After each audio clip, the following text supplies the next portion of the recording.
2024 ఎన్నికల్లో పవన్ కళ్యాణ్ ఏ నియోజకవర్గం నుండి గెలిచారు? భీమవరం, గాజువాక, పిఠాపురం, యలమంచిలి.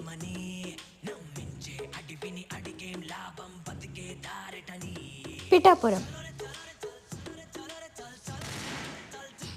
పవన్ కళ్యాణ్ రాజకీయ భావజాలం గురించి రాసిన పుస్తకం పేరు ఏమిటి? జనసేన జర్నీ, ఐఎస్ఎం, నేను మన జనం, power star ideology. ISM. Pawan Kalyan రాజకీయ పార్టీ ప్రధానంగా ఏ సూత్రాలపై దృష్టి పెడుతుంది? కమ్యూనిజం, సామాజిక న్యాయం, క్యాపిటలిజం, అరాజకత్వం. సామాజిక న్యాయం.